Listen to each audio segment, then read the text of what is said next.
children of the night, and welcome to Tarot Nights with the Hanged Empress. Here we do shadow work following the moon.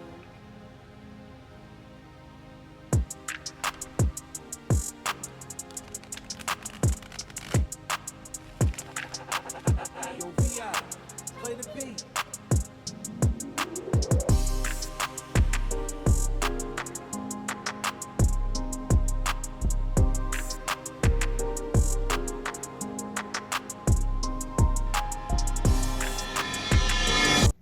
Well, kids, did you get your order in? Because Venus is here to cater.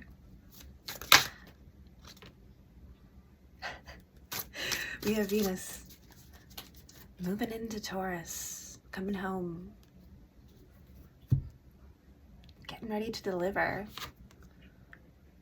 How interesting. 8 of Swords.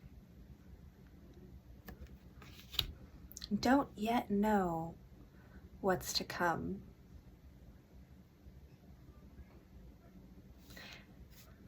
This card is typically a story of betrayal, an agreement made to keep you bound, to keep you contained. But regardless of this binding circumstance, situation, agreement, the sun also rises. There's a hopefulness emerging from beyond, from behind. There's a crack of dawn, of light that is emerging behind you and is casting a shadow over this binding.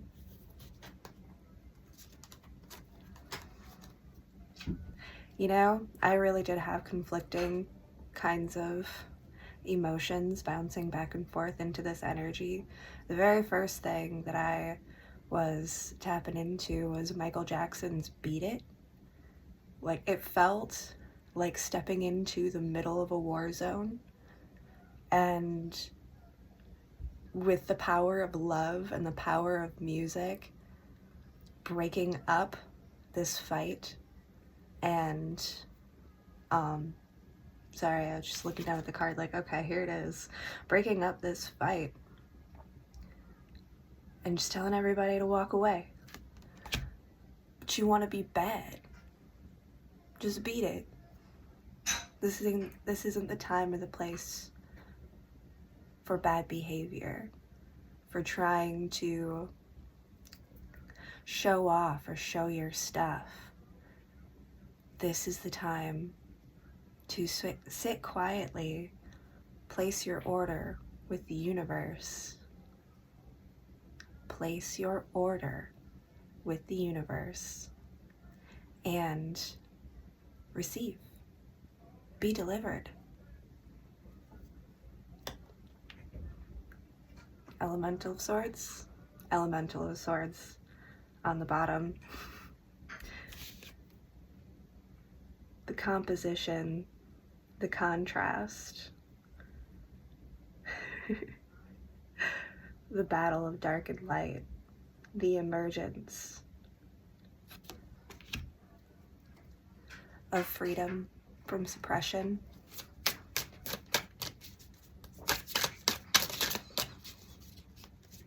It's the very first part of the breath, of the deep inhale. It's the initial opening of your lungs, of your throat chakra, of your expression.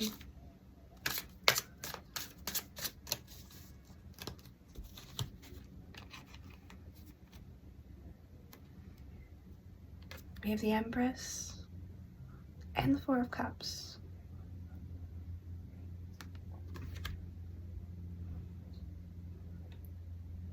There's a legacy of sadness, loss and despair. This might be a, what's the word I'm looking for? I know what it is, but it escapes me yet.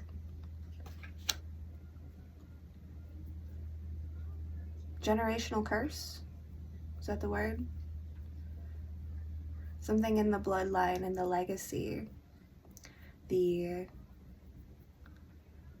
pre-existing contracts that you were sent here to break free from.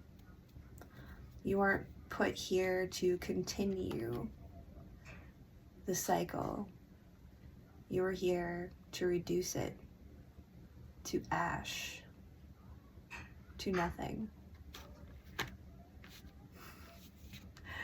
To reduce it to ash and spread it over your garden so that it may grow fruitful.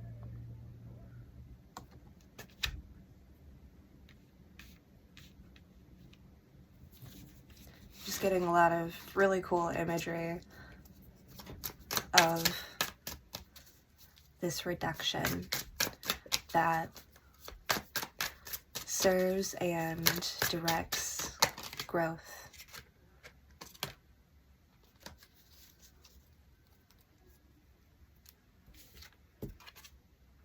Three of Cups, Four of Wands beneath. Yeah, it's a release. It's releasing those old barriers, restrictions, and velvet ropes that were designed to keep you out of your happiness. And this is the emergence of that. This is the welcoming of the flowing waters, of the rains of the seasons. Taurus energy is particularly beautiful, though it is wet and muddy on all accounts. It is also a great time for growth and production. It's a good step. It's a nice and comfortable, solid place. Beyond that mud, there is a nourishing of the earth. And I know our sun isn't in Taurus, but this warmth coming from Venus entering Taurus is more like the warmth from the earth. The ground has its own regulation system for storing water and moving water within the soil.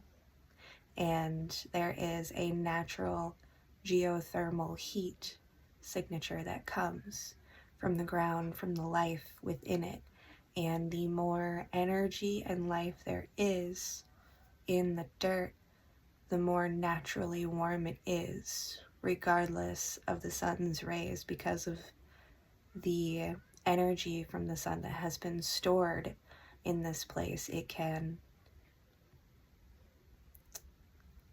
enhance production and stimulate growth. Okay, we'll switch, vice versa. I wanted to start off with the pagan tarots, but the vice versas was like the receiving of the flowers. That's how I felt when I pulled this one out. And now that we have our water, our cups refilled after what has been poured and spilt, now I think it's time that we can receive our flowers. Coming out of a hard place, breaking through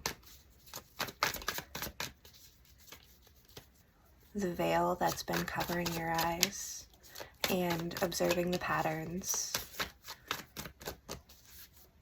so that you can make the adjustments that you need to make in order to navigate further along your path.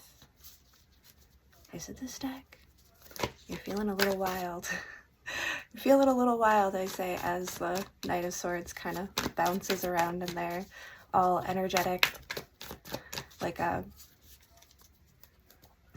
oh, what are they called? Those little electric balls.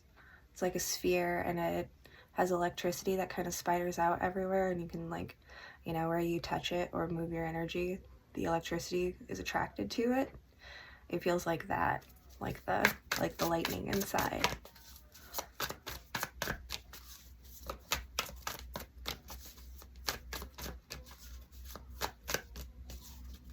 Too bouncy, too high, too energetic to receive those flowers. Too indecisive. Ace of Cups on the top, and the Ten of Cups opens up a story that will not go back in.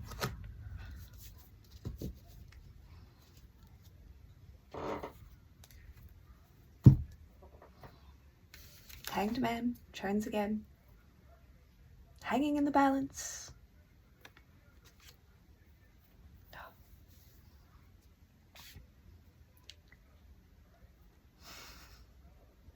I just want to shout at this guy, like, just move already. Just move. What are you waiting for? Timing.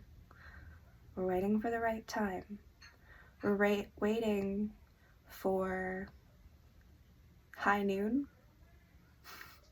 for that shadow to be cast in just such a way that it breaks apart and loosens the binds that tie, that hold. In order to break free, you have to loosen your knot. What about Bob? You have to untie your knots, or you're just gonna explode. You're just gonna explode. All right, are we ready? Are we ready?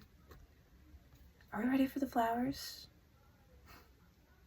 With the Ten of Cups, for that Ace of Cups energy on top of the deck, to embrace love, life, and joy once again in a way that maybe you have felt disconnected from, blocked out from. Four Swords. I already know. The Five Cups.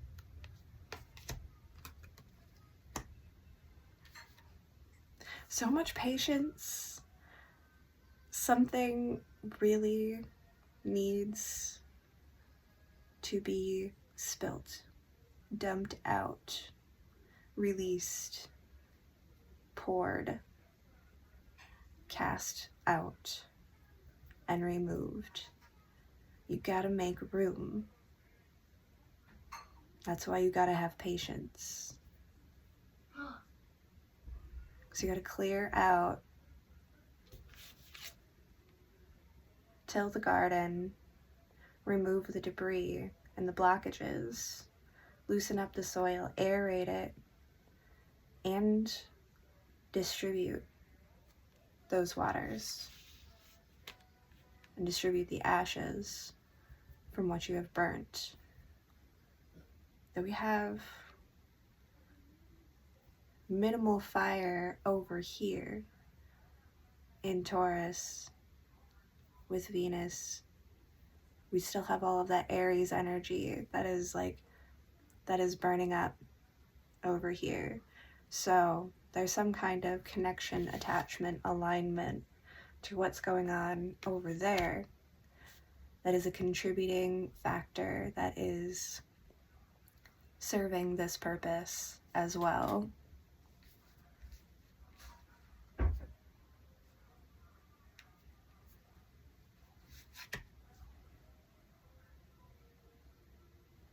I want to say that I don't like the loss that follows, but I don't know if it truly is. Moving from the 10 down to the 5. It could be cautionary. It could be a warning to not sleep on something that is meant to save you. Perhaps a warning of not falling back in to an old cycle or pattern, not recirculating back around, recognizing those patterns and putting a break and an end to it. There's a Two of Cups on the bottom as well. I told you, so conflicting. It's all over the place. It really is. There's pain, there's loss, there's sadness, there's sorrow, but there's also so much love, light, hope, happiness, peace, and grace. And all of those things are just, they're working themselves out. They're balancing themselves out. We need a good initiator.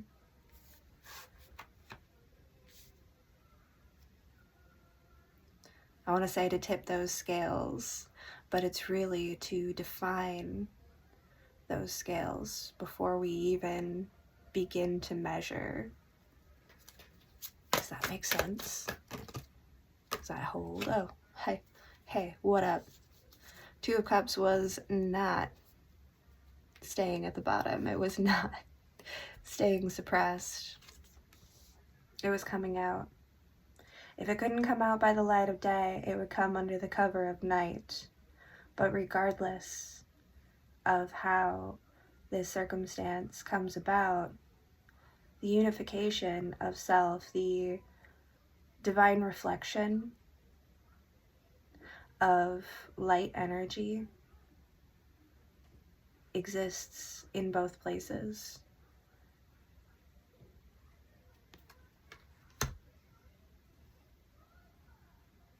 And if there is cause for concern, just know that even if it does happen under the cover of night, in the dark, that does not cancel out the light of this. Sometimes the brightest lights are born in darkness, in pure defiance and rebellion of the overwhelming suppression and loss. To choose to be hopeful, to be loving, to be caring, protective, and serving to the energetic flow of the world around you, to continuing to give your light, let your light shine, share it.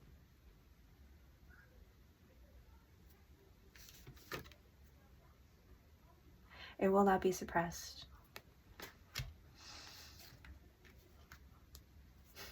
It's too much riding on this. You've been working so hard for it.